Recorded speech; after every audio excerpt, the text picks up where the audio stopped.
Hi, welcome back or welcome to my channel if you're new here. I recently filmed a Magic Keyboard unboxing video, so today I bring you the Magic Keyboard review video to complement it. I'm going to be talking about several key points today, such as price, its design, the overall typing experience, and so much more. So hopefully this video will be helpful for you in deciding whether or not it's worth it to you to purchase it.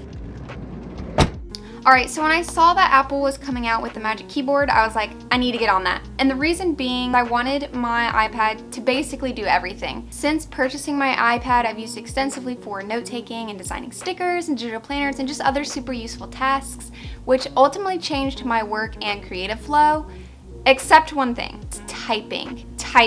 The typing experience on the iPad is just awful. I hate using the on-screen iPad keyboard. So I thought I could solve this issue by purchasing a keyboard case. When I had the iPad 6th generation, I purchased this keyboard case from Amazon.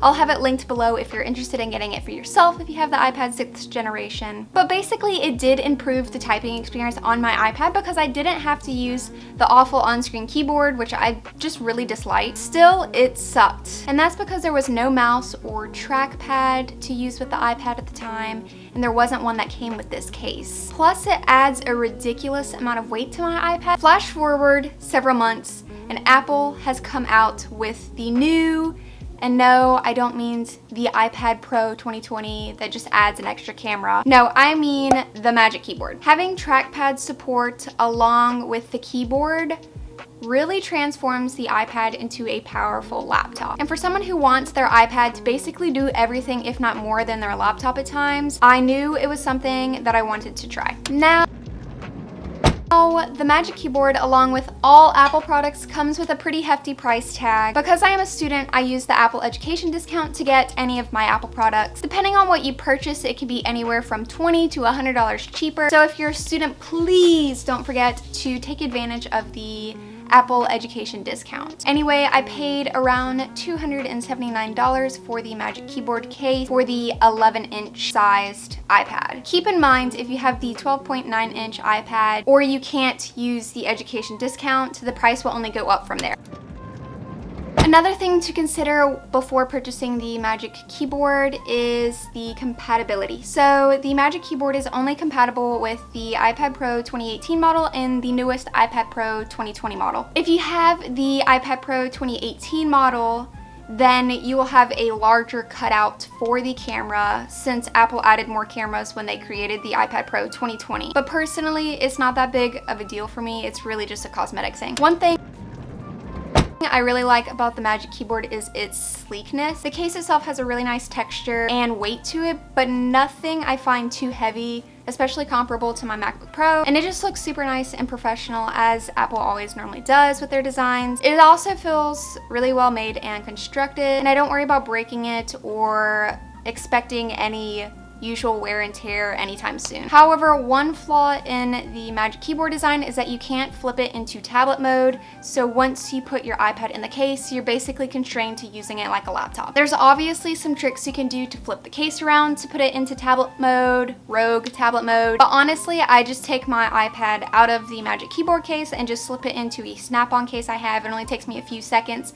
and it really doesn't make that much of a difference for me. One thing that I predict Apple will do in the future is probably in about 2 years release a newer model of the Magic Keyboard that allows you to flip your iPad into tablet mode, just because I've seen a lot of people basically complaining about how it doesn't go into tablet mode, and it just seems like something that Apple would incorporate later, knowing Apple. If they do end up releasing a newer model several years from now where you can flip into tablet mode, I'm definitely going to jump on that, probably jump ship on the current Magic Keyboard model, just because that is something that I feel like should have already been included in this model, and it's just super key to the iPad itself. My favorite thing about the Magic Keyboard though is the typing experience. I have one of the newer models of the MacBook Pro, which has the keys flush with the base of the laptop, which a lot of people dislike. Apple calls these butterfly keys, and there have been people who have issues with these butterfly keys, but honestly, coming from like a super clunky PC, I really liked the keys and the typing experience on my MacBook Pro, but sometimes it can be a little loud if you're typing really fast. But that was until I got the Magic Keyboard. So Apple is starting to transition away from the butterfly keys and move into something called Magic Keys, and obviously they feature these keys on the Magic Keyboard.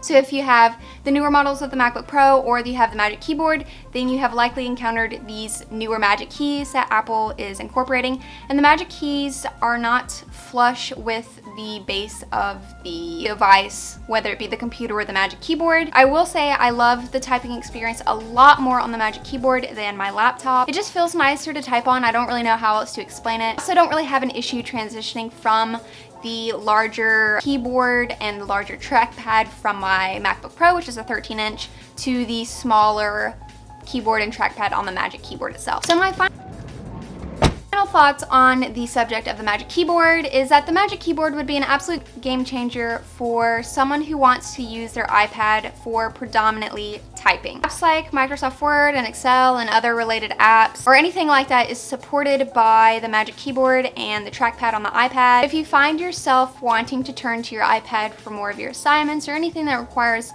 anything really typing heavy, then the Magic Keyboard would be perfect for you and would likely be a worthwhile purchase. However, if you're someone who uses their iPad a lot for drawing or designing or note-taking or anything that requires heavy usage of the Apple Pencil, maybe reconsider purchasing the Magic Keyboard or waiting until Apple possibly comes out with a different model that allows it to flip into tablet mode. And while I consider myself to be someone who falls into this category, I do use the Magic Keyboard on my iPad for a lot of my typing assignments. I find myself turning to my iPad and my Magic Keyboard more for my typing assignments more than my MacBook, and sometimes I'll use my MacBook Pro as a second monitor. Because like I said previously, I really do like the typing experience better on the Magic Keyboard, and because the iPad with the Magic Keyboard is a lot more portable than my laptop. That being said, whenever I'm back on my college campus, I plan on just bringing my iPad with the Magic Keyboard. So whenever I need to do more traditional laptop things like typing, I plan on just having the iPad and the keyboard with me. Not having to be tied to my laptop when it comes to my schoolwork, especially with how heavy it can be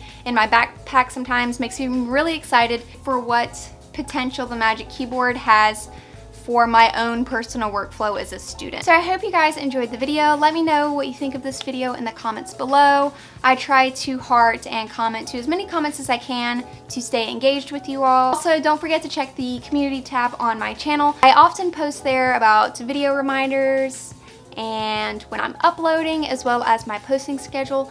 I also have posted polls on there to determine what videos you would like to see from me next week and have you all vote on them. So don't forget to check out the community tab. Anyway, thank you all so much for watching. Don't forget to subscribe if you haven't already. It really does mean the world to me. I'll see you in the next video.